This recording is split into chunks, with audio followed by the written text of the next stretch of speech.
All right. Well, hi everyone. My name is Claudio Graton. I'm here at the University of Wisconsin, and thank you for joining us today for our 2022 Digital Dialogue Series. This is part of our Grassland 2.0 project that has been going on for a couple of years. And in Grassland 2.0, we're really interested in understanding how agriculture and how we do it can help with all kinds of things, including farmer profitability, community well-being, and environmental outcomes.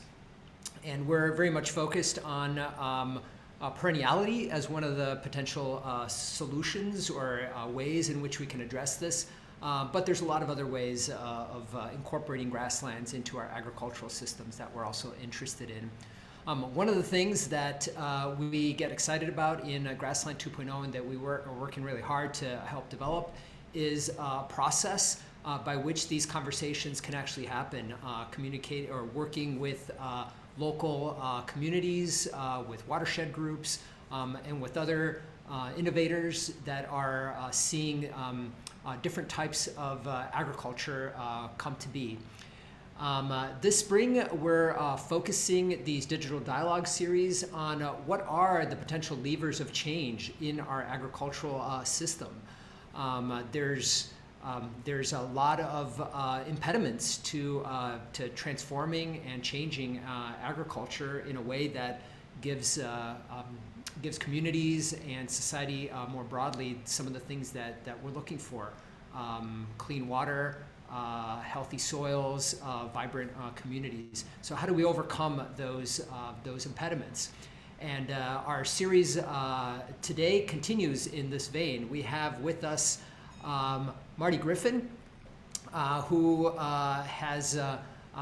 is part of the Madison Metropolitan Sewerage District, where they've been really innovating with some neat programs to try to incentivize and bring out different water quality outcomes through engaging with agriculture. Martye has a background in coastal ecosystems, going back to some of his early work. He has a degree from the Marine Biological Lab at Woods Hole in Massachusetts. And he has over 20 years of experience working in the public and the private sector, looking holistically at the interactions between human land use and water quality. And that holistic part is, I think, one of the really key aspects that we're interested in, and that I think Martye can speak really eloquently about. So I think without further ado, I'm just going to hand it over to Martye, and welcome to the group. And I know, for one, I'm really interested in hearing about some of the things that you all have been doing in the Yahara WINS project. Thanks, Claudio. Thanks for that nice introduction there. So I'll just jump right into it. So our driver for Yahara WINS is phosphorus. We know that, or at least we should know, that phosphorus is an essential element. It's naturally occurring. It's essential for growth, plant and animal growth. But we know that too much phosphorus, when it gets in the wrong place, that's where it becomes an environmental concern. So it's not the fact that we utilize phosphorus or have phosphorus or need phosphorus. It's the fact that sometimes it goes where it really shouldn't be, causes problems. Typically, excess nutrients in waterways contribute to increased algal growth, which then contributes to declining water quality. So in Wisconsin, there is regulatory drivers for phosphorus because we know about the phosphorus story and we want to keep it where it needs to be. And in Wisconsin, typically, there's two ways to get a handle on how much phosphorus is getting into our state waterways. One of the ways is by utilizing numeric water quality standards. Those are water quality standards set in rule, and those are typically for point sources to adhere to. And we also have runoff performance standards, and that could be non-point or it could be point sources. And those are performance standards for how you control where those nutrients move and go to. And typically in Wisconsin, we use the basin approach. We utilize what they call TMDLs to implement these standards. And TMDL stands for total maximum daily load. You can just think of that as the accounting ledger for a water body. And so that's run through the Clean Water Act. EPA has to approve the TMDLs in any state that wants to implement them. And in Wisconsin, they have TMDLs for a lot of the basins, not every basin, but some of them. And we do have one right here in the basin we're in, which is the Rock River Basin. So there is a TMDL for the Rock River Basin. So that basically means that when there's a TMDL, that accounting ledger gets calculated. It figures out all the sources of phosphorus, point and non-point, and how much that contributes to the waterways. And it basically sets a limit. It says, here's our state standard, but here's also what the waterway can handle. And you sort of create a goal where everyone is required to meet their particular point source goal to reduce phosphorus. So that's the strategy that we're utilizing here in Wisconsin for point sources to get at the phosphorus issue. So what are those standards that the TMDL can utilize? I talked about the surface water standards. In Wisconsin, our surface water standards for phosphorus, you can see up on the screen, it varies for the type of water body. For lakes, it's much lower than it is for rivers and streams. And that, of course, has to do with how nutrients interact with the environment, residence time, uptake by plants and growth, and things like that. So that's a little bit of difference there. So in the Rock River Basin, we're dealing with a TMDL for the Rock River. So that means we're looking at the river criteria. But what that also means is that if you're named in the basin that we utilize for the regulatory framework, there are other point sources that go to other water bodies that feed into the Rock River. So that could be a stream. And in our particular case, we have the Yahara River, which feeds into the Rock River, and that's considered a stream. So for the Yahara River, we're looking at the stream criteria. So that's how it's utilized. So I talked about the basin TMDLs. The one thing that I do want to note about this strategy that I did mention earlier is that because it's a basin approach, that means that unless you have every basin covered under a TMDL, you're going to have circumstances where one basin may have a goal that everyone has to meet in order to achieve the surface water criteria. And another basin may have to meet the surface water criteria, but doesn't have the TMDL to name those point sources and identify those particular goals. So that can sometimes result in the patchwork quilt. And of course, we know water doesn't care about arbitrary basin lines. It flows wherever it wants to go. So sometimes that can cause an issue if you have basins next to each other with different requirements. You may have a little more challenge reaching your water quality goal. And then the other thing you should point out about the TMDL in this basin approach is when you talk about the surface water criteria, it really is focused on the point source compliance. Now, yes, to calculate the TMDL, all sources are inputted and required to be known so you know what the goals ultimately are. But when you talk about then the levers, like the surface water criteria, that is more limited to the point sources. So those are just some of the sphere and framework around how we're handling this reduction of phosphorus to grow water quality better than it is and improve it. So specifically for the Rock River Basin and the Yahara River watershed, the TMDL calculated that it needs to be about 96,000 pounds per year of phosphorus reduced. So that means, we use phosphorus in the watershed, but if we can hold back and not allow 96,000 pounds per year to get into waterways, then we should be meeting the TMDL goals. And this is a calculated modeled number. And so there are some challenges to that, which I'll get into a little bit later, but I just wanted to point out what the actual goal is for our watershed. And the way the TMDL operates is that, like I said, you have the basin approach, you have your major water body, the Rock River, and then you have your tributary streams. And so when you calculate that ledger and you find out where the point sources are located within the watershed, you can then calculate stream reach, like different areas of different streams that feed into the Rock River that can be targeted for production. So you can get that stream reach specific goals in order to reach the ultimate goal of that total of 96,000 pounds per year. You also can look at non-point sources. So I talked about sometimes the TMDL is focused on point sources for the ledger, But when you look at the basin for the total reduction, we look at all sources. So there is non-point sources as part of that calculation. And that includes stormwater sources, which is considered a point source, so that's municipal sources, but also other point sources like municipal treatment plants and things like that. So that's sort of what we're working with here in our Yahara River Basin, Yahara River watershed and the Rock River Basin. And this graphic here up on the screen is just illustrating the whole basin and then where the Yahara River watershed is within that basin. So that's where our focus area is for this 96,000 pounds per year. So how does the treatment plant as a point source, part of the TMDL, contribute to that 96,000 pounds per year? Well, obviously, we are representative of the communities we serve. We serve over 20 communities in the area. Those are our customers. And so we bring in phosphorus. As we know, we all generate phosphorus individually ourselves. And so you can see here on this graphic that the wastewater that comes to us from our communities are about 6 milligrams per liter of phosphorus.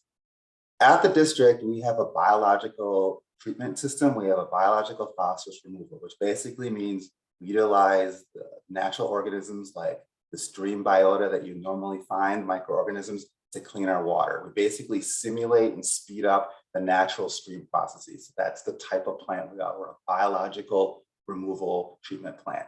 And so through our processes, and we optimize and tune it to the best we can, we're able to remove a lot of the phosphorus that comes to the plant. So as a point source, we do a really good job of removing what comes to us. We can get down to about between 0.2 and 0.4 milligrams per liter.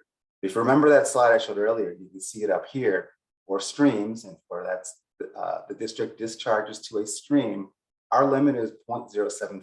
So when you think of the TMDL as that ledger, and you're looking at all the point sources of phosphorus to decrease what's going into our waterways, that's our target.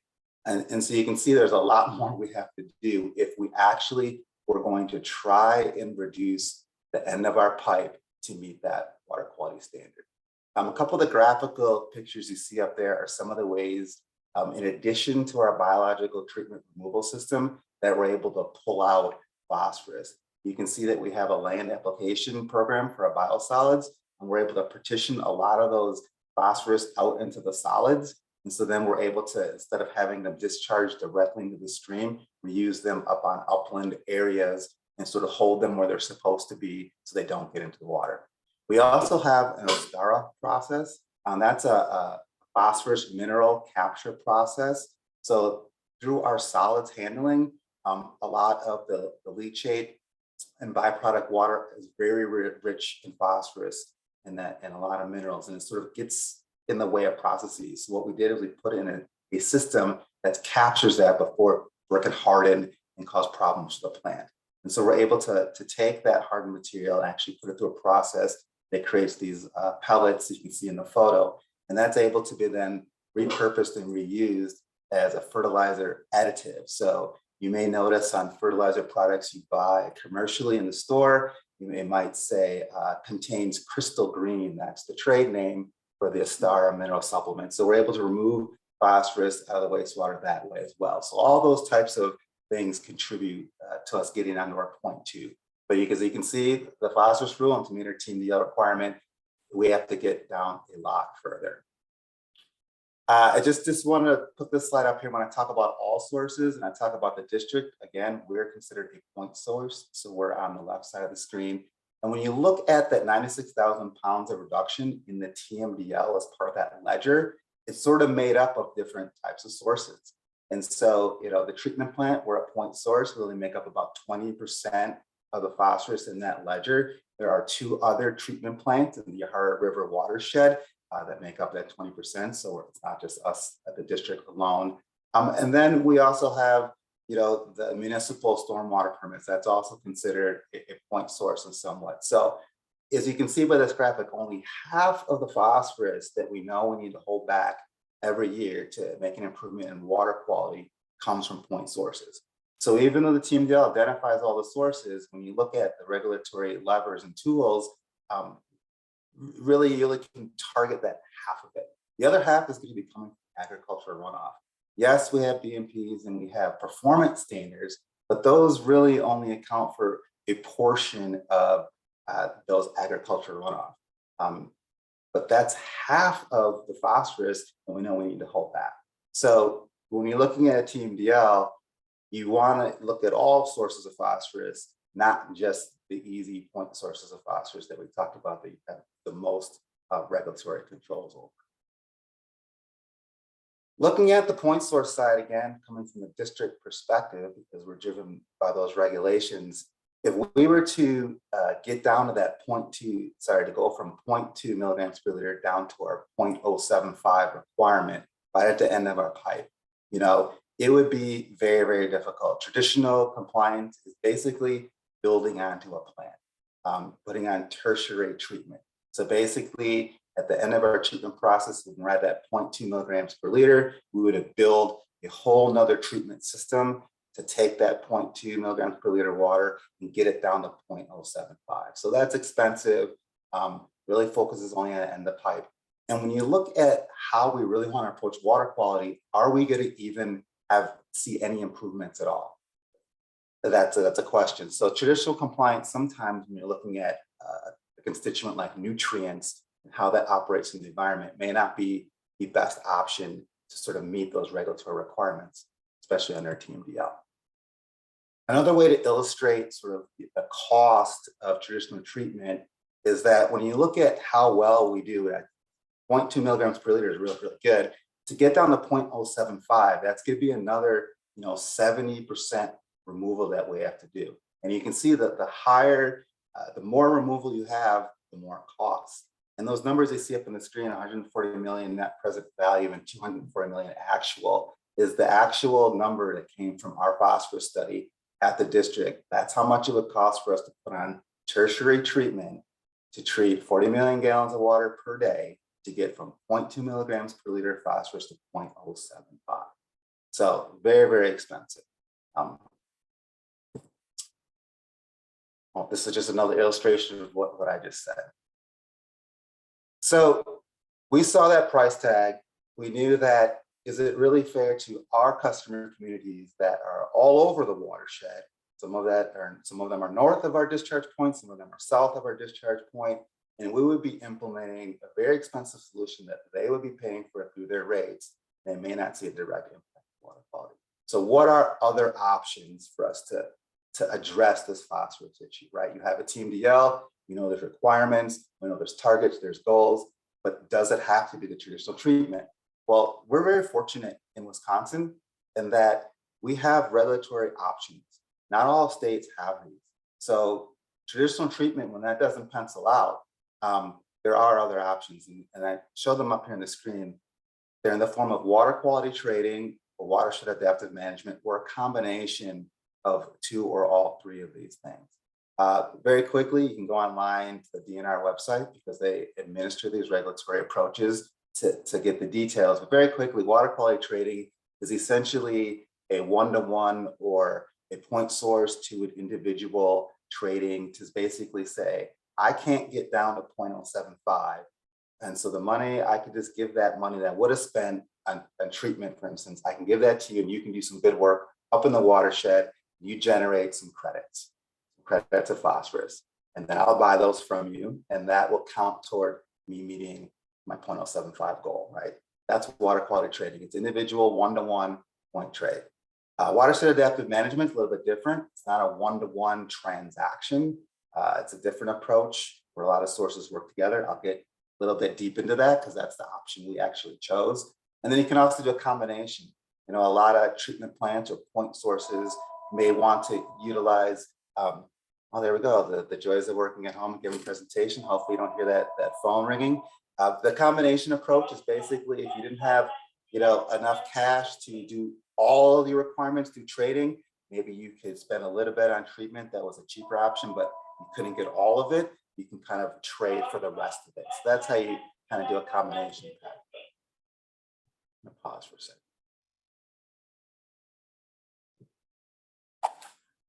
This is just an illustration of what I mentioned before about the cost of treatment and where it impacts. And so you can see graphically in the watershed, that green triangle is where the treatment plant is. And we discharge to Badfish Creek, and you can see that lower down. And you can see that our service area covers pretty much a lot of the lakes area. And you wouldn't see a benefit if you were north of our treatment plant if we just focused on treatment alone.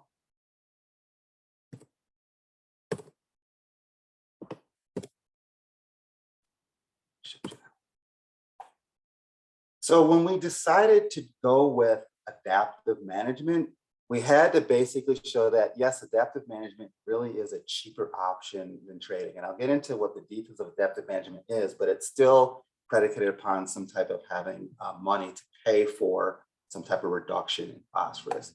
And so you don't have to read all this whole graphic here, but this sort of shows what I talked about, the combination approach or just adaptive management or other things we could do and what the costs would be. And so we did this comparison study just to sort of show on paper that it really is a better option to go with adaptive management than to try to upgrade our plant and do that treatment plant option. And the other thing that sort of drove leaning towards this adaptive management option is because you can look at all sources. Again, it's not just concentrating at the end of the pipe. And we looked at the phosphorus loading, the 96,000 pounds as the goal in the TMDL, it's split 50-50. But when you look at the watershed about where the opportunities are in that other 50% that's agricultural, you see that, wow, a lot of our watershed actually is agricultural, believe it or not. It's kind of an eye-opening graphic here. 50% of our watershed is available to reduce phosphorus. So that was great, because if you think of these percentage numbers flipped, there are definitely watersheds where it will be 47% urban, maybe in 27% crop, right? And so your opportunities may not be as great. The other thing to point out is we have 19% of natural vegetation. That pretty much just is open land, unused land. So that's another opportunity in this watershed. And if you look at, where we're going to get phosphorus reductions from, and if we just clamp down on every point source, it would not get us there to the goal. So the fact that we have all this available land to do something on is promising and gives us opportunity. So what is actually adaptive management, the choice that we chose? Basically, it's a full watershed approach. Instead of saying, I'm going to do watershed trading and say, okay, I'm going to just work with you, single individual in a single place in the watershed to get maybe some of my reductions for the utility, we can say, okay, let's look at everything in the watershed and let's look at all the sources of the TMDL. Okay, and so we're saying if you're part of the 50%, instead of you all going it alone, I can show you how much it costs for us to do it alone. Maybe if we work together, we can use those resources a little bit smarter. And then we can also use those resources in the full watershed instead of being limited maybe through trading where it's just an individual point in the watershed. When you pool things together, it opens up opportunity. It allows us to then say, okay, how are we actually get these reductions? And we can put our money towards what can actually work. And so it allows for a little bit of creativity and flexibility, but also allow you to fund and put resources towards any mix you want that you feel is going to get to your goals in the TMDL. So overall, when you pool money together and distribute it in a way that makes a lot more sense, you're going to have a lot less cost for compliance. And if you remember, in TMDL, we talked about they named point sources. Those are all municipalities as well in the watershed that pump up phosphorus through stormwater runoff. And so they have a cost too, because they're named in the TMDL. So, it's not just the utility that passes on rates to our customers. Those people also live in communities that have stormwater obligations under the TMDL. So when you talk about lower cost, it really is important when you talk about how we're going to get these reductions in the watershed. So just an illustration of actually what that looks like. You can imagine a scenario where we all come out and say, we want better water quality. Everyone raises their hand. We say, we have a regulatory approach for that. It's a TMDL. Everyone says, what's that? Then we say, here's your responsible part. And if you do it, we reach our goals. We should have improved water quality. Everyone's on board. But when you say, okay, instead of you just doing your own thing on the ledger, what if you just gave the money that you were going to utilize that for and put it into this big group, and then we would distribute that and go for all sources of phosphorus? That's a little bit harder sell because there's a little bit of loss of control of where those resources are spent, and also a little bit of trepidation on, will you actually see the water quality improvement in your backyard from the money that you're spending?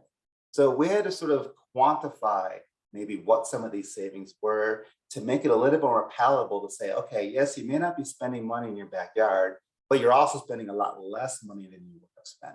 And so you can see here for a typical stormwater management in a municipality, the cost per pound of phosphorus held back. For instance, if you take a stormwater pond, you know that holds a certain amount of water, a certain amount of suspended solids, calculate a certain amount of phosphorus, right? How much does it cost to build that stormwater pond? And then when it does its job, how much does that equate to how much dollars per pound you're actually holding back? Because that's an important thing to know. We don't want to have high cost per pound because then we won't be able to utilize our resources as efficiently. So if you sort of look at what adaptive management costs would be to hold back the same amount of phosphorus to build a stormwater system, and the low, medium, high just means, low cost, medium cost, or high cost. There's a broad range of different types of stormwater systems you can put in. But you can see even with the lowest cost traditional stormwater approach, it's a lot more expensive pooling your money and saying, how are we going to reduce that same amount of phosphorus? We can do it at a lot less cost. And you can see that that same description holds true for the wastewater bill as well, right? Because if we as a utility were to put on tertiary treatment, we incur a cost that we would then pass on to our communities. If we decided to do adaptive management, that's a whole different cost for the utility. So what would that cost be passed on to the communities? And you can see that, again, adaptive management just pencils out to be a much better savings option when you're going for that same goal of reducing phosphorus. So we had the framework. We had sort of folks to get in. We had the argument of cost and other benefits to the watershed. Well, then how do we actually put this together and get it actually moving? The overarching sort of guideline on this is our adaptive management plan. So our adaptive management plan really is where we detail out all the sources we're talking about and exactly what we can do in each of those buckets to reach that 96,000 pound goal, right? It also included a cost estimate and said, okay, what's the cost going to be for adaptive management? And then how we distribute those costs to anyone who wants to participate in this adaptive management project. So we sort of had how we're going to get at the goals, how we're going to get at those sources, and then what's the cost going to be? And is that cost going to be enough to pay for the reductions that are needed to reach those goals? So the answer to all that was yes.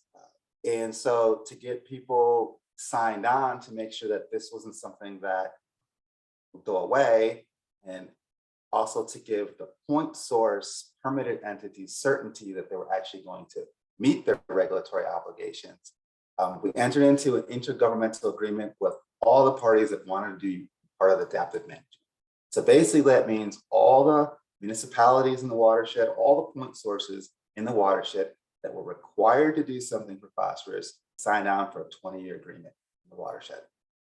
There's an off-ramp, so every 5 years, an entity that's part of the agreement can decide to leave the agreement, but you have to remember that because they're named in the team deal as a point source, then that means they would be responsible for their reduction on their own. And it also allows for a partial buy-in. So for instance, the city of Madison, very, very large municipality in the watershed, accounts for a lot of pounds of phosphorus coming off through stormwater. And so when you look at the costs for the city of Madison to be a part of adaptive management, they may decide that they already had stormwater projects in the works as part of a planning efforts 5 years down the road. So they may already be able to take care of some of the phosphorus they're responsible for. So they may only want to participate in adaptive management in Yahara WINS for only a portion of what the ledger says. So that's what partial buy-in means. The other thing I'll mention is that the question always comes up, if you're going to be a part of an adaptive management project, then how does that work with the things you should just be doing anyway to protect water quality? Because there are minimum standards and laws and things like that. And so there is language as part of the intergovernmental agreement is that if you want to be part of adaptive management to take care of the phosphorus that the TMDL points to you, then you need to make sure you meet your minimum state requirement first before we start crediting you through all the good work Yahara WINS or the Adaptive Management Project is doing for you. So that was part of the agreement. Same thing with treatment plants. There's treatment plant schedule, there's interim limits, there's different things you need to do on your way to meeting full compliance. This isn't just write the check and sit back and let the Adaptive Management Project do your thing. You have to meet your minimum requirements for you to be able to realize the benefit of it. So that was something that was important as well, kind of gave everyone skin in the game, so to speak. So Yahara WINS was formed. Got all these things in place. We had the governance in place, we had the reasons in place, we had the goals in place. So the next step was proof of concept, right? We got an initial pool of groups together and said, we're gonna do a pilot project for 4 years to see if what we're talking about here, does this adaptive management plan really gonna work? And that's what we did. And in 2017, that's when we opened up and started working in the full watershed. And I'll get a little bit later what I mean about working, what that means. But the way we structured is we phased it in. We did pilot first in just a very small part of the watershed to make sure things would work, and then we expanded it out.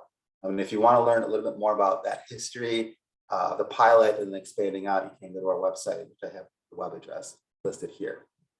But we wanted to show in that proof of concept, all these items you see on the screen, how is this going to work? Because to me, this slide is one of the most important slides I'm going to show. Because it isn't just getting to that 96,000 pounds per year, right? It was, is this the best way to do it? It was all these questions, and all these questions kind of tie to this one goal of water quality criteria. So, we talked about end of the pipe, not so good, but whole watershed much better. You get a bigger net environmental benefit. Well, is that true? I mean, in our pilot, were we going to see improvements in those 4 years that we felt that we were getting more of a benefit in the pilot area than we would have just right at the end of the pipe? The cost, is it affordable? Can we actually pay for practices in the watershed, and is it going to be affordable? Is it going to be possible from a technical standpoint? We know maybe practices that need to get done out in the watershed are things that municipalities need to do, but is it even feasible for them to do it? Community acceptance was a big one. I alluded to this a little bit earlier about where communities spend their money. They bring in tax base, they have a budget, and when you're telling somebody, yes, I'm going to take your taxes and spend it, 20 some miles away outside the community, but don't worry, behind your house, your water quality will improve. That's hard for people to believe. So community acceptance was a big one for the pilot project. We wanted to show that, yes, when we do redistribute the funds and work out in the watershed, those folks are actually doing tangible work. We can measure what they're doing, we can verify what they're doing. We can come back and show you what they're doing, and then show you the trajectory on, if this continues, how you will see an impact, in your backyard. The regulatory part is important because at the end of the day, we can do all this good work in the watershed, we can have improved water quality, but will it meet the regulatory water quality standard? Will it meet the TMDL goals? So the quantified work that we're doing during the pilot project, was it able to be quantified, modeled, verified in a way that's going to meet the regulatory bar? Because that's also part of this adaptive management project. And then the partnerships, which is the biggest one. We talked about communities having to have a comfort level of utilizing resources other places. Well, it means they have to have a comfort level with each other. And they also have to have a comfort level with folks who work out in the watershed that may not be a part of their community or a part of their community that they don't always think about, right? And so we found that in the pilot project, the partnership thing was pretty amazing. It basically opened up channels of communication with folks that maybe didn't always talk to each other because they kind of saw that, hey, wait a second, this is working. And so when you show proof of concept and something that works when someone doesn't really want to jump into it right away, it just opens up that for future projects or future partnerships that you want to do, sort of show that it can work. So we sort of looked at all these things and said, we got to make sure that the adaptive management project can hit all of these things as part of the pilot to make us feel good about going out in the full watershed. And that's what we did. So again, just sort of to summarize what the adaptive management plan and adaptive management project is basically we had to have tracking and reporting. So all that circle of connection I showed on that previous slide, we can pull that all together through annual reports and we track and verify. The verification is through modeling, but we also have an on-the-ground monitoring component. Talk about that in a little bit, but it is a combination.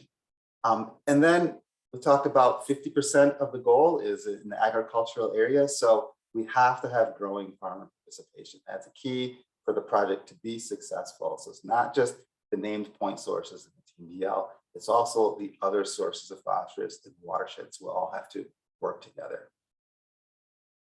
What do those partnerships look like right now? The Yahara WINS group for the adaptive management has written agreements with all 3 county entities that hold land within the Yahara watershed, Dane, Columbia, and Rock.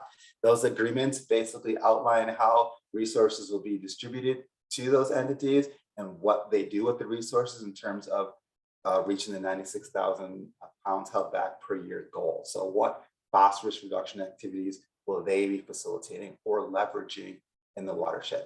And then of course I talked about the municipalities that are named point sources. There's 23 of those. So those are the partnerships, but we also, again, on that other 50% side, in addition to our county partners that help work with our agricultural partners, we also have an agreement with the Yahara Pride Farms, which is a watershed-led group in the watershed. And we also are finding other farmer groups in the watershed that we'll be looking to see if we can partner with. We also partner with nonprofit organizations like Clean Lakes Alliance and things like that. So, we're open as an adaptive management entity that's governed by an intergovernmental agreement. We can create relationships, partnerships, agreements with any entity to be able to quantify, verify, and reduce phosphorus out in the watershed. So some examples of what we do out in the watershed. So you can think of Yahara WINS as a broker.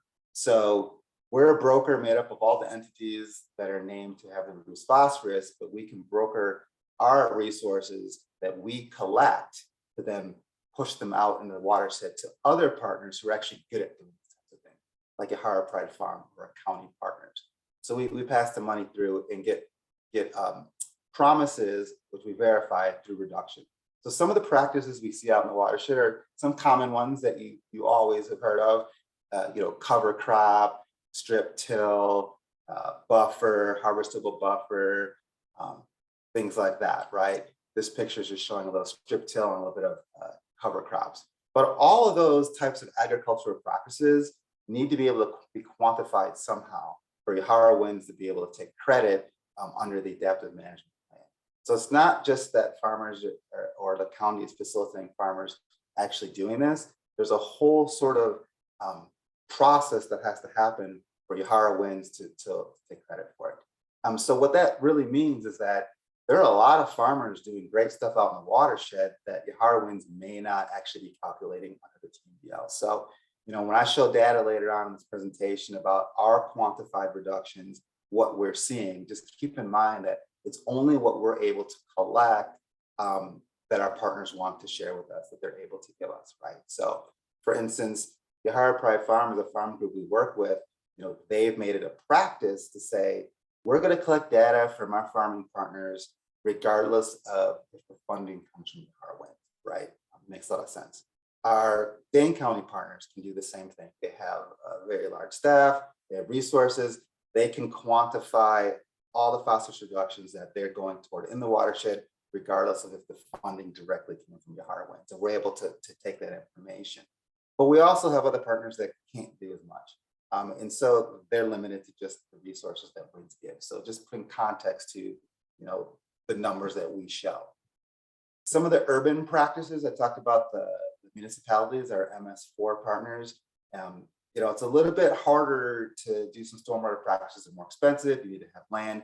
But one of the things we found is this, you can see on the graphic here, these leaf and street sweeping cleaning. When you sort of break down that 30% bucket of just that MS4 point source, you can start looking at where that runoff comes from, the times of year, and what's contributing to it. And leaves, time and time again, study after study show that they hold tons of phosphorus. They sit in the street at the direct discharge to the lakes and our river systems. So doing these types of urban practices actually can result in a quantifiable phosphorus savings. I talked about the other way we verify, other than modeling the savings through practices on the landscape. We also verify the actual in-stream water quality. So you can think of meeting our target goals in two components. We have our pounds of phosphorus we want to hold back, because we know that if we hold it back, it stays in the proper place. It won't cause problems downstream. But we also want to say, okay, if we hold back all this phosphorus, is it actually seeing a change in the stream, the in-stream water quality? So we do have a monitoring component to Yahara WINS. So part of our resources we bring in does get distributed to that. We have an agreement with USGS, and you can see on this map, we have 5 or 6 monitoring stations throughout the watershed that collect for flow, nutrients, and other parameters. So those are our key sampling stations in the watershed. But we supplement this information with other sampling that's being done. So we do have an agreement with our Rock River Volunteer Sampling Group, where they provide us data from their sampling efforts throughout the watershed. And then the district ourselves, we've been sampling in the watershed for many years. And so we also have water quality data that way. So between these 3 sources, we're starting to collect a pretty robust data set of in-stream water quality. And I'll show a little bit of the results later on, but I just wanted to show that it's a 2-pronged approach to making sure we reach our goals, the modeling component, but also the in-stream water quality verification. Because if you recall, at the end of the day, the in-stream water quality criteria needs to be at 0.075 milligrams per liter. So going back to the pound story, this is a graphic that was generated by USGS that sort of shows what's all the phosphorus coming in. I showed you the graphic that showed all the phosphorus sources, right? All the buckets, right? So this graphic is just showing the total pounds that we typically see that come in year to year. As you can see, very variable, right? That red line is just the average, and scatter plot, basically a lot above, a lot below. But this is important to understand, because you remember back, the team DL said you got to hold back 96,000 pounds every year to meet water quality goals, 0.75, right? Well, if you look at how much phosphorus is coming into the system, well, sometimes it's a lot more than 96,000, sometimes it's a lot less. So if our goal is to hold back 96,000 pounds of phosphorus every year, but you can see some years, we get 120, 140,000 pounds coming into the system, that's going to be a challenge. And so this has to be a known thing to folks. This is a 20-year project, not instantaneous. And so, we need to make sure that we understand what's coming into the system to understand how our goal is going to be sort of put into context. And I'm not going to get deep into the relationship between flow, climate change, and water delivery and pounds of phosphorus to the system. If smarter people than I do to give you all those correlations. But this graph shows in the red dot, that's 2021 phosphorus load into the watershed system. And you can see just the previous year, 2020, there's just a difference in those 2 years. So I'll let others sort of extrapolate, but the main difference, if you all recall, between 2020 and 2021 was 2021 was a drought. So there's a little bit of correlation for you. But the more important thing for Yahara WINS isn't the fact that we have all this phosphorus delivery, and so it's going to make some of our goals challenging. We need to understand that. But really, we need to know, okay, if that's the deal, the hand we're dealt, maybe we can utilize that to our advantage. If we understand when the timing of delivery, when those variable pulses of phosphorus come in, then when we put our resources out in the watershed, we can focus on practices that can, target that delivery time. And so maybe it can help smooth out, some of that variation in the pulses that just come because of climate change and things like that. So the first graph you're seeing is just when phosphorus gets loaded into the system. So if you think of the previous graph I showed, one of those dots, 100,000 pounds, but when does that come in? And a lot of it comes in the spring, which makes a lot of sense. We're a northern state, we get frozen ground, we have snow, then we have snow melt, right? And so a lot of that phosphorus load delivery comes in off the landscape with that snow melt. So on average, over the last 9 years of the data we have, shows that trend pretty well. But the other thing I do like to point out about this particular graph is, even though it's obvious we have spring snow melt, the other times of year, it's pretty evenly distributed on average, right? Which is a little bit interesting because you may not see that in your recent memory, right? So this is an average graph. But for the most part, we need to focus on practices that really can stop that spring phosphorus delivery. That'll help us reach our goals. And some of those practices are cover crops. I mean, that's one of the tried and true conservation practices. If you can get them established, get them there, that's the whole point of that, is to hold back that water in the spring. If you examine just the last 2 years, it's a little bit different story. And so we have to look at year-to-year variation, but also on average, because if we were to just concentrate on things that held back phosphorus in the spring, like our averages show us, we'd be missing something. You can see in the last 2 years, a lot of the delivery has been in the fall. And it makes sense when you see it. You're like, yep, we get rain in the fall. But that's a function of, you just never know when winter's gonna come, right? So sometimes we get snow in October, and then we get some rains, and we get a lot of runoff in the fall. So we can't only concentrate in the spring, which we would have, we kind of looked at the averages, but when we look at the year-to-year variation, it looks like in the most recent years, we've had a lot of delivery in the fall, which basically means now we need to look at practices that can hold back nutrients in the fall as well as the spring. So that might be a different mix that we're targeting, especially different areas that may be susceptible to this type of delivery. So the model reductions, how we've been doing. So this graphic shows what our targets are under the TMDL. Those are the blue bars. And the green bars is what we've modeled a reduction so far by working in the full watershed.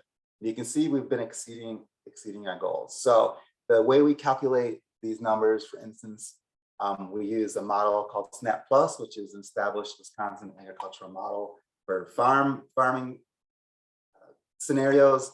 And then for the urban scenarios, we use WinSlam as a model that we got approved to use with DNR. And we can use other models, we just have to work with DNR. So there's a few other models that I'm probably forgetting that we're able to utilize. But for the most part, those are the two major ones. And so we ask all of our partners, or anybody who receives resources through the adaptive management group, to calculate using those models their reductions, right? And so this is a accumulation of all the partners and the numbers that they share with us based on their calculations. And so you can see that we're exceeding our goals, but you can also see what I like what this graph shows is that the 96,000 pounds per year is the end goal, right? So we didn't just come out and say, we need to hit that right away from year one. We created a ramp up scenario. So you can see the blue bars increase over time. And so the idea is that as we get more practices on the ground, we start getting more and more, we start ramping up our efforts. So by the end of the 20 years, we are at that 96,000 pounds per year. And that's gonna hopefully continue past the end of the 20-year project. So that was the model, how I'll be doing with the modeled information of phosphorus holding back, looking at the in-stream monitoring data. So I talked about the partner with USGS, other partners, those 6 monitoring sites. So you can see those 6 monitoring sites here, the different colors are the different stream sites. And you can see I put a box around starting in 2017, and that's when the project went into the full watershed from pilot status, right? So looking at the full watershed, you can see trending down, but of course, water quality is a little variable, you can see, but you can see it's trending down and getting tighter. And that's important, right? And that's because we're taking this watershed approach, right? We're not just focusing one area in points here and there. We're actually taking this watershed approach, which means that the resources we're putting in is covering the whole watershed. So all of our sites throughout the watershed are showing improved water quality, and they're getting tighter and tighter together. We're hoping this continues to trend down. That black dash line is at 0.075. So we're not quite there yet, but we're getting closer. And so over the 20-year project, we're hoping that these get closer and closer together and trend down more and more. But what we're able to use this water quality data is it helps us also pinpoint areas of the watershed that may actually need more work. So I talked about that stream reach approach, where we're looking at particular areas of streams with goals to help reach the overall goal. But now we can use some of this data to say, okay, what's going on around our sampling station number 3 or 6 Mile Creek, where that's a little bit higher than other places. Should we put more effort there and maybe see some change? The one thing I do want to point out with this red arrow is a pretty significant change due to a specific practice by one of our partners. So I mentioned earlier that we're looking at all sources of phosphorus. So Dane County decided to look at legacy phosphorus, which is all the runoff that's been happening, since deforestation essentially in our area, and it's been accumulating in the sediments of the streams and just keeps getting released. So if you were to measure the water quality of a stream and had 0 runoff, you still might not, meet your goal, because the phosphorus inside the stream and the stream sediments is continuing to be released. So one idea is to dredge out that legacy phosphorus, then hold back more phosphorus from coming in, and then maybe we can have a more prolonged, sustained water quality improvement. And that's exactly what Dane County did on Doran Creek, starting in 2018, is that they started dredging certain areas. And you can see that we saw that's probably the steepest improvement in water quality out of all the sites. And that's we believe that's because of that manipulation that happened. Just to note, you see that slight uptick going to 2021. Again, that's a function, probably the factor we're in a drought. Looking at growing season concentrations, as if you use less water, you could have higher concentrations. So to summarize sort of why that watershed approach works is, it brings all sources together. We can look at the named TMDL point sources, but also agricultural sources, so we can work together towards the same goal. It minimizes finger pointing. So, is it a farmer problem? Is it an urban problem? Is it both? Well, at the end of the day, we all just want swimmable, fishable, high quality waterways. So instead of saying it's your problem or our problem, if you're looking at all sources together, everyone's working together toward a common goal. So it sort of minimizes or eliminates some of that finger pointing. Again, the cost is important. We can't ignore that. And it really is a way to meet water quality standards. I mean, we could do tertiary treatment. We could meet the 0.075 tomorrow if we sunk in enough money, but would that really be a benefit to our community and our watershed? And we also have regional and national impact. We know about the dead zone in the Gulf of Mexico, hypoxia. We know Yahara watershed, it's in the Mississippi River Basin. We know that it's accumulation of all the nutrients coming down from the headwaters all the way down to the Gulf of Mexico. While we're at the very, very beginning of the watershed for Mississippi River, we may be a drop in the bucket, but it's a cumulative effect. And so we can have impacts far beyond our borders when we take watershed approaches. So moving on to 2022, what are we looking forward to after you heard all about what we've been doing and how we got formed? The first thing we've been looking at is this relationship between phosphorus and carbonate. I'm sure this has come up, but it seems obvious, and it is, but I think that no one is really just put it all together. The same practices that are good for carbon, sequestering carbon, reducing carbon emission, are the exact same practices that hold back nutrients. And when you really dig in deep into greenhouse gas, the reason why we're interested in carbon, greenhouse gas are made of constituents of nutrients, nitrogen, things like that. So it makes a lot of sense that there's a relationship between nutrients and carbon. And so what we're trying to do with Yahara WINS is say, okay, we know nutrients is something that some people understand, but not everybody. And if we want to really focus on all sources, but also all sources for resources to get the goals we want, maybe we have to talk about nutrients in a different way. So we're kind of looking at, if we were to take our numbers that we're able to calculate phosphorus reduction, can we do calculations to understand that those practices in the landscape do for carbon sequestration? So that's something else we can add to the messaging about the benefits of a watershed approach and what we're doing out there. The other thing we're focusing on is this water quality data. So I mentioned that we have multiple sources of water quality data. We've been collecting lots of water quality data, but we really haven't analyzed that in a way that we feel is probably going to help the project in the best way it can, in terms of predicting where we could target based on some of these water quality. I kind of alluded to that's what we want to do, but that's something we're sort of beefing up, sort of a better way to visualize and understand all the water quality data that we have. Obviously, with a program like this, partnerships, want to continue getting folks, partners on board, want to continue with these agreements to make sure that these things are long lasting. And so we'll continue to look for partners to bring on board. I mentioned a watershed group. There's a new one called Biological Farming Friends in the southern part of the watershed, BFF. And so that's now officially 2 watershed groups in the Yahara watershed, which is great news. So working with them to maybe get them under some agreements is something we're working on this year and into the future. Our urban partners, really working with our urban partners. I mentioned there's limited opportunities in the urban sphere, but there is opportunity. And that's in the form of, there are things already planned in municipalities that maybe they can be looked at for how can this improve nutrient capture or holding back nutrients. So continuing to work with our partners, making sure that they're just not writing a check and forgetting about maybe some of the roles they can play. And then finally, our farming community. So we're really trying to push the envelope with what's happening out on the farms. So I talked about cover crops, strip till, some of these things. I mean, so that's out there, it's established, but are there other practices that maybe aren't as established that can also give us the biggest bang for our buck, so to speak? Composting is one example of that. I'm going to show some slides a little bit later about a particular composting project, but that's a particular way that farmers can basically take all the manure that they're accumulating, right? Instead of having to have storage problems, they can compost it and store it as compost. Then they can put it out in the landscape, not during the winter when their storage is getting full and they have no other option, but they can hold it to put it to where it needs to go in the better times of year when I showed that graph of the nutrient loading, right? So composting could be a great option.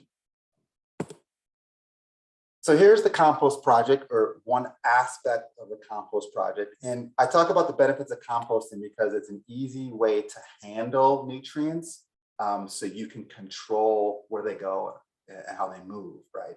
But anytime you talk about a new fertilizer product, which is what composting is, you have to show farmers that it's worth their while to create this for themselves or for others.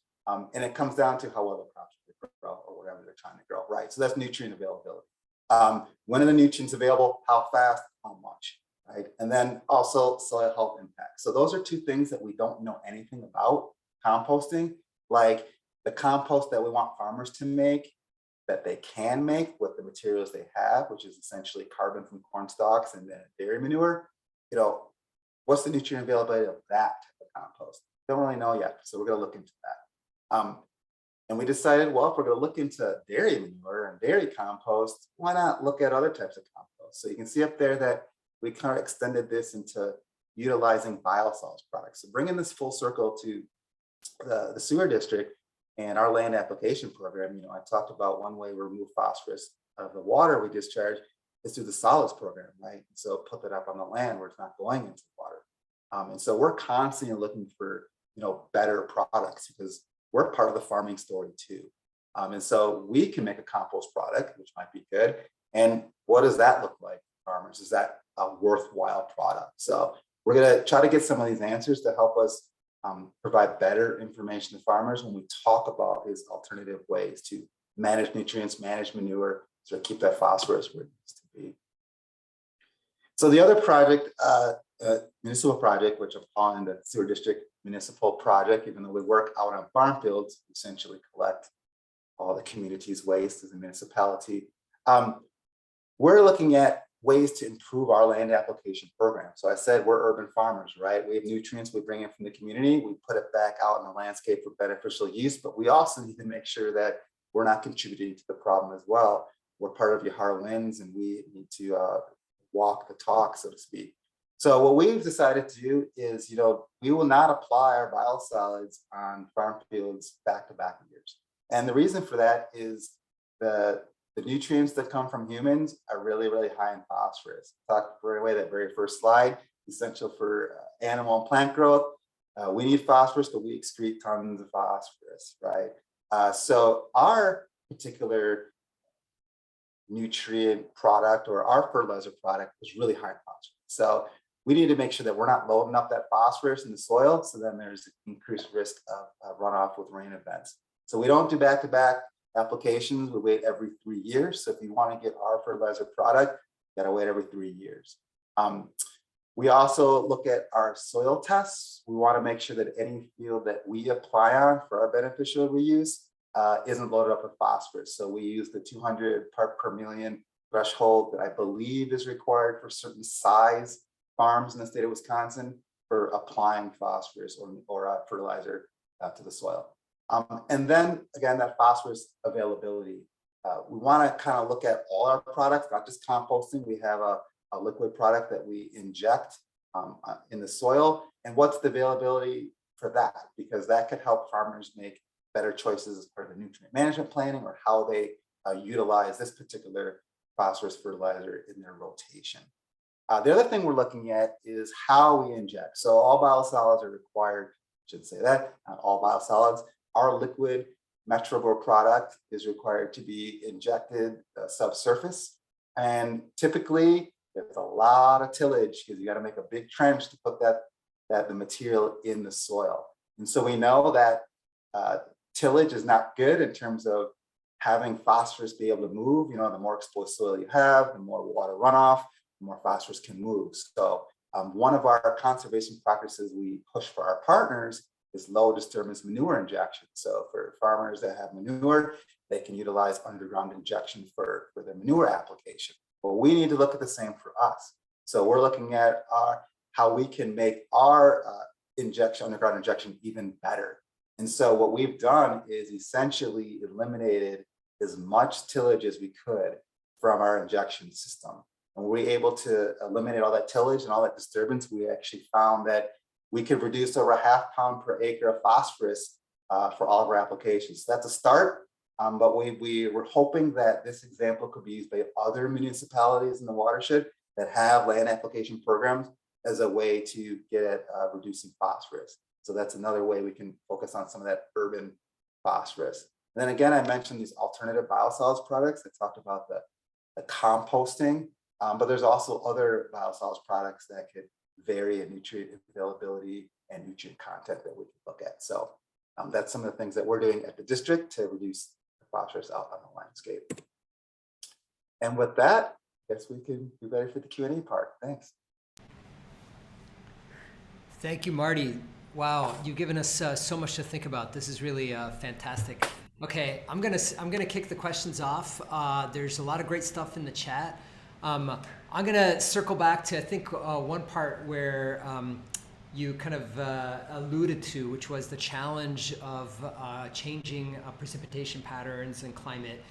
And I guess my question is going to be high level, and that is, do you think that there's going to be a need to maybe reassess the target levels over this 20-year period because the loadings are just getting higher and the amount of precipitation that's bringing in all that extra phosphorus is going to just be too much of a challenge to get to below those TMDLs?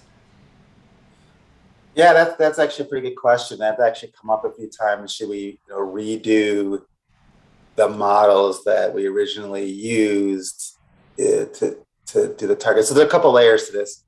So we have the TMDL process. And so that accounts for precipitation, things like that, phosphorus loads. TMDL is probably not going to be recalculated. That is what it is.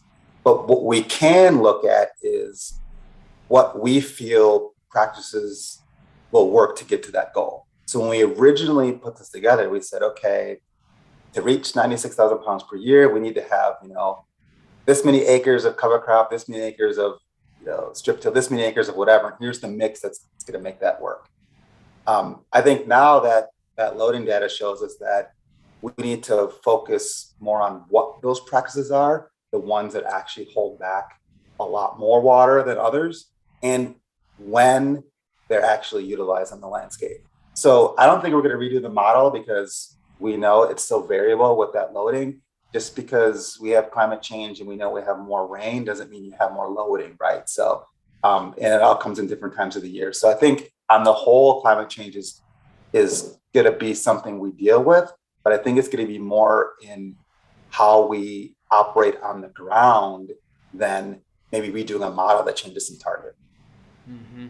That's just to follow up on that, and then I'm going to ask folks to maybe raise your hands if you want to get into the queue to actually get unmuted and ask some questions.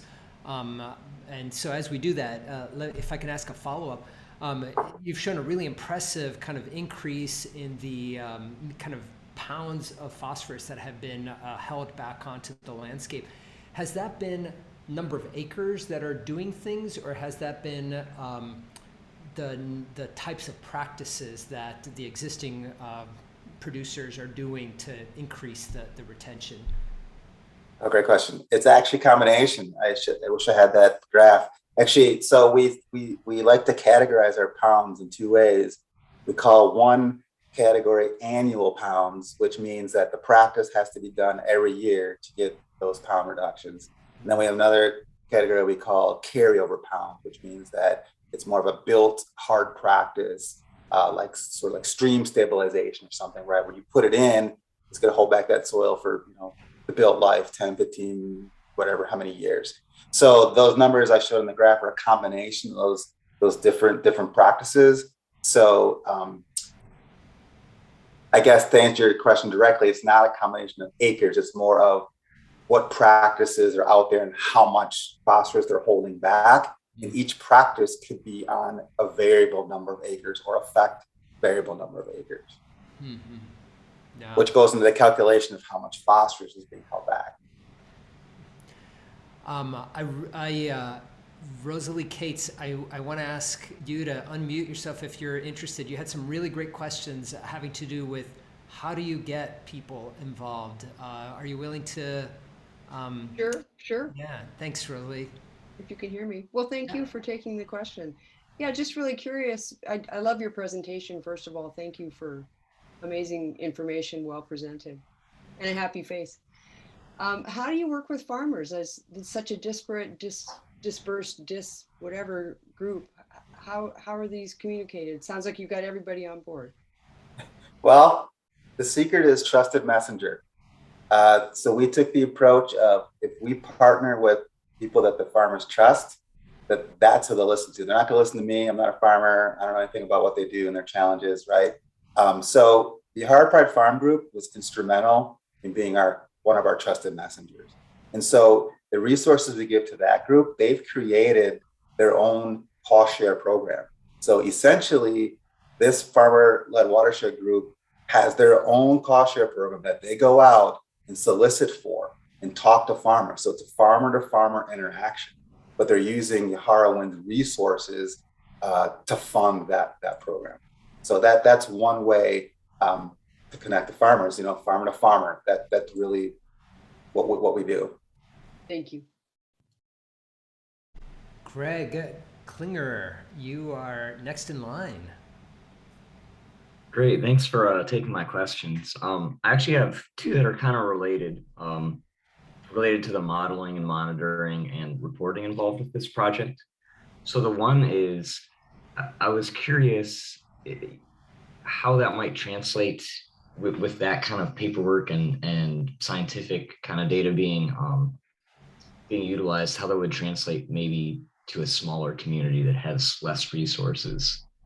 So that's, I guess, part one. And the other question I had was in terms of the regulatory agencies that have kind of, I guess, final say over whether you have to do additional treatment options, within your wastewater versus not because of this project.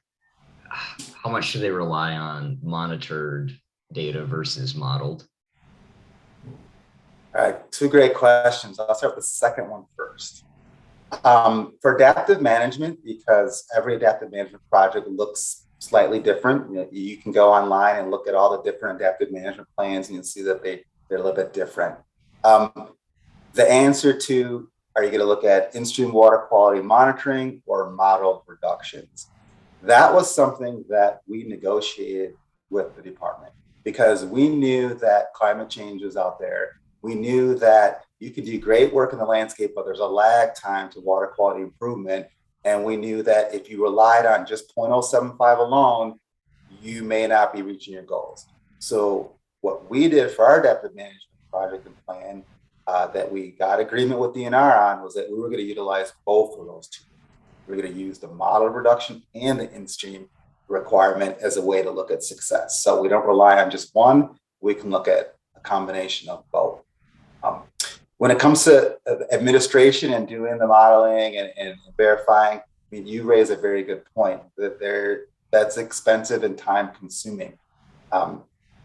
That's one of the reasons why when you do adaptive management, you partner, because you may have to find another entity that's able to handle that type of tracking and reporting.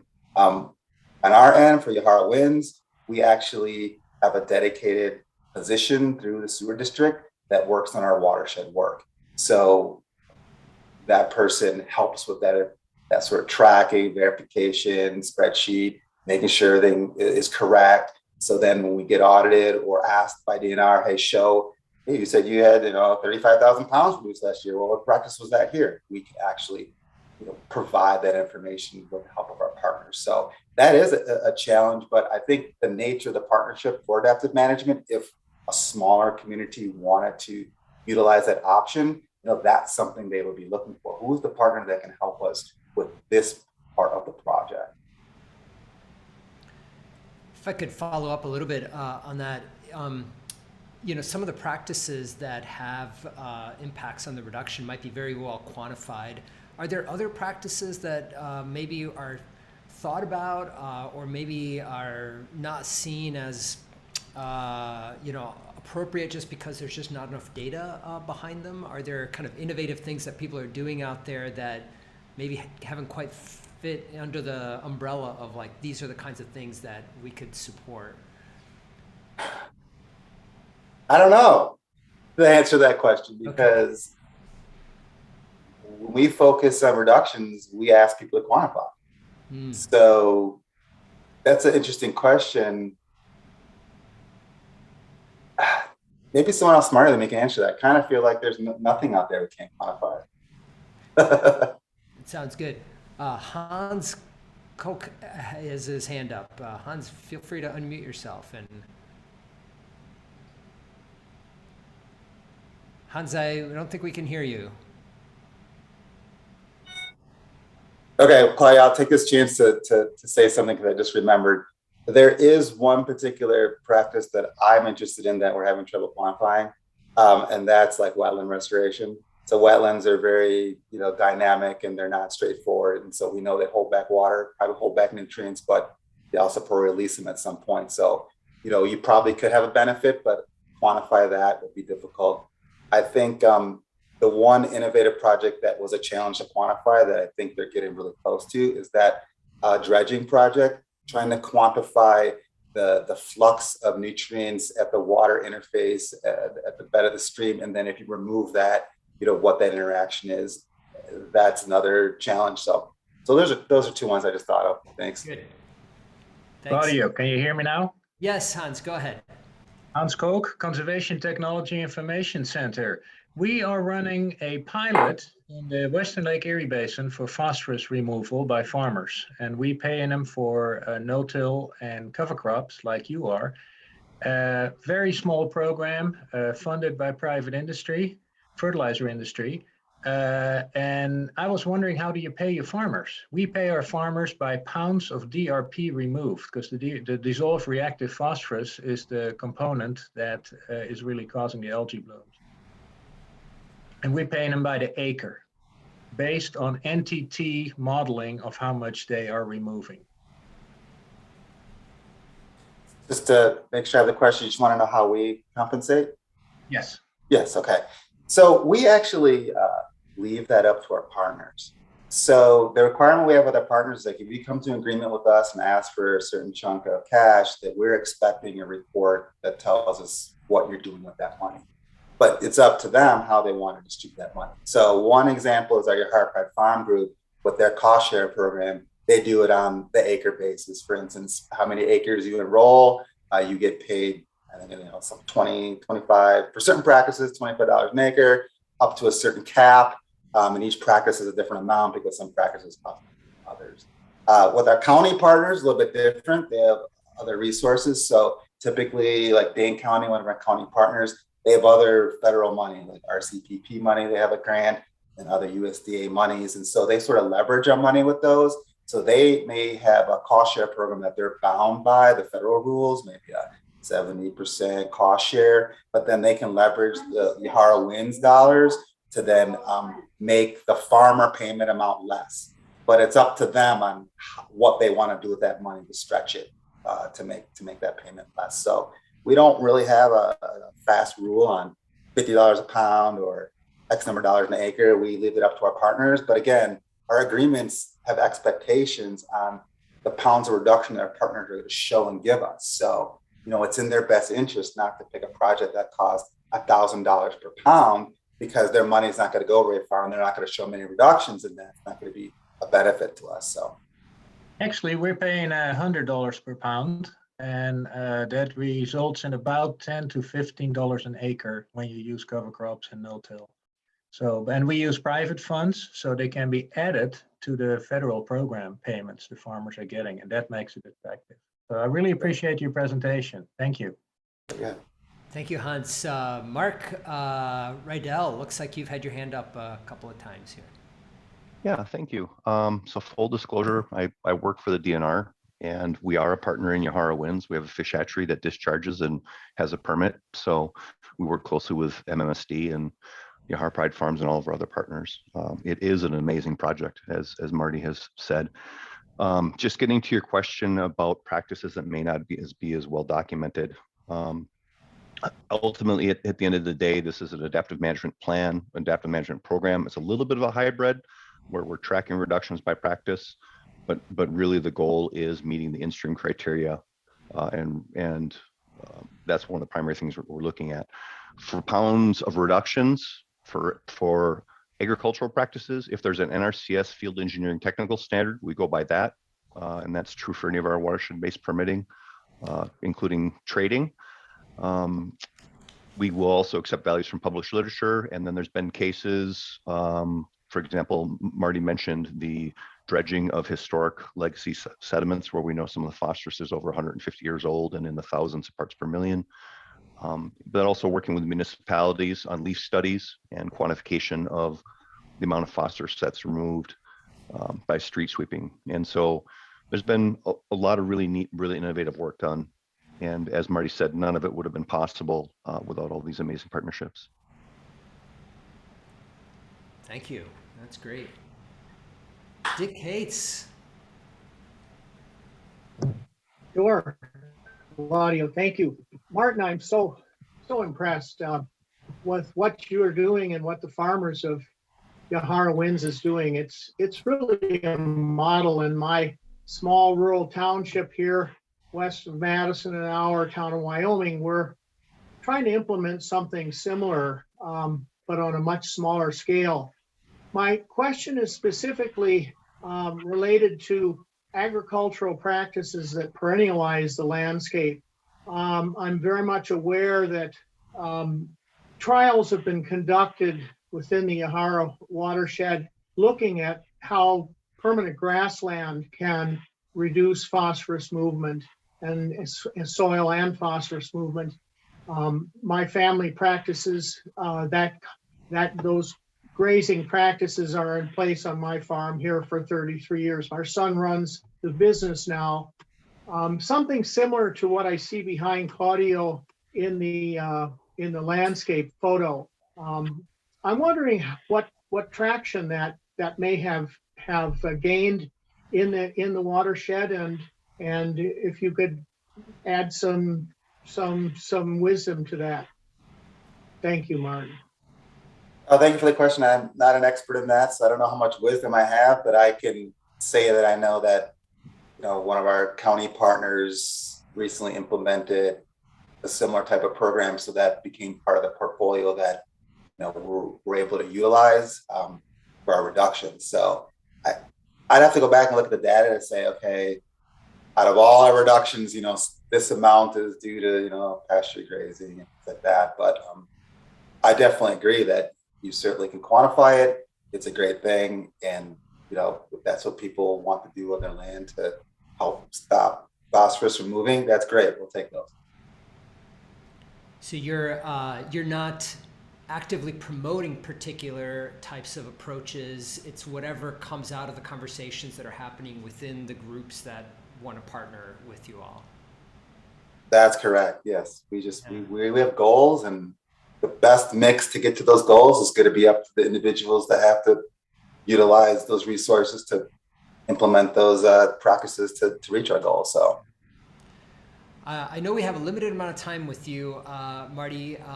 So I want to ask one question that I think certainly was on my mind as I moved here to Wisconsin many years ago. You often find that the beaches are closed in the summers, and we've got algal blooms, and folks are thinking about, okay, well, why is it that things are seemingly getting worse, and what can we do about that? It seems to be tied to water quality. Maybe it's phosphorus, maybe it's something else. Can you shed a little bit of light on that, and how you think that some of these adaptive management approaches might be affecting the algal blooms that we see? yeah, well, we know algal blooms that's a function of too much nutrients, right? So there's other product factors, but I think what I'll tell people is that this working in the watershed, the adaptive management project, makes it so everybody has the same goal. It's not, I look out my backyard and I see an algal bloom and I'm like, oh, those farmers, right? Or the farmers are doing something and they say, why do they keep asking us to do this? Don't they know we're doing all this stuff already, right? Instead, I think the idea of improved water quality is everybody's responsibility. So when people see decreased water quality, I think it points to what they can do, right? Not pointing to somebody else. And so when we get everybody together saying it's all of our issues, then I think that's when we're going to come up with the best solutions and get the best success, because we certainly have an urban component and a rural component. And so I think when we work together, we're going to meet those. So one of the things we're trying to do is better make those connections between the rural and the urban, so we can better, utilize those resources. Right now, we got buy-in from, elected officials in municipalities, and that's great. So they're paying into Yahara WINS. But as I showed on some of my graphics, we're only going to be able to account for half of that pound load. We have a whole agricultural sector that needs to assist.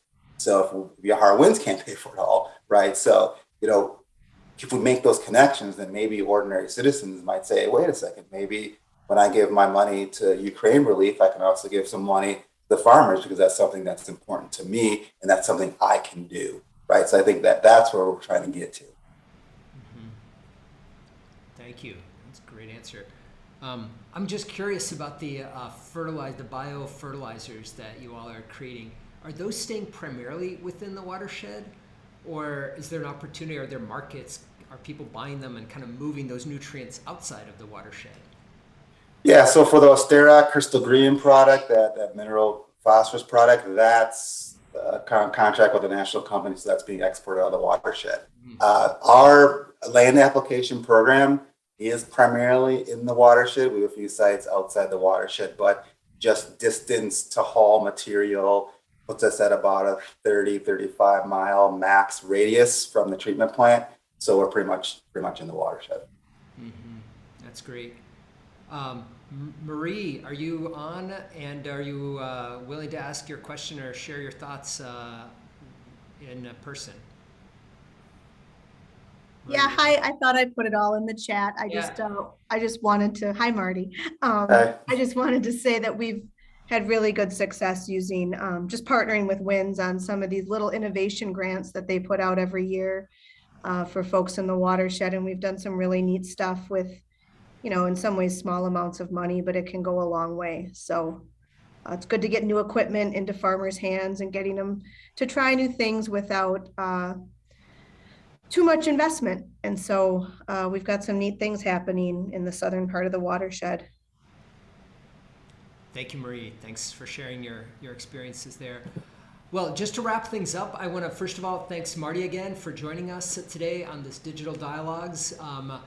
These are being recorded and they're available on our Grassland 2.0 YouTube site. So if you're interested in catching up, or maybe you missed part of Marty's talk, check that out. And also you can see some of the other ones that we've done.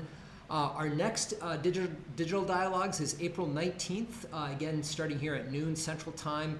And we'll be joined by Peter Lehner, who's the director of the Sustainable Food and Farming at Earth Justice, and author of a newly released book called Farming for Our Future. And he talks about science, policy, climate policy, and agriculture. So please look for that. And again, please join me in thanking Martye and for sharing all of the neat innovations that MMSD and his group and Yahara WINS is doing. So thank you.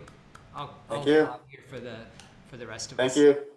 Thanks. And anyone can go at yaharawins.org. We meet quarterly. We actually have a meeting starting at 1:30. You can go on our website, click in if you want to learn more about what we're doing. Thanks. Thank you all. Thanks, Martye. Really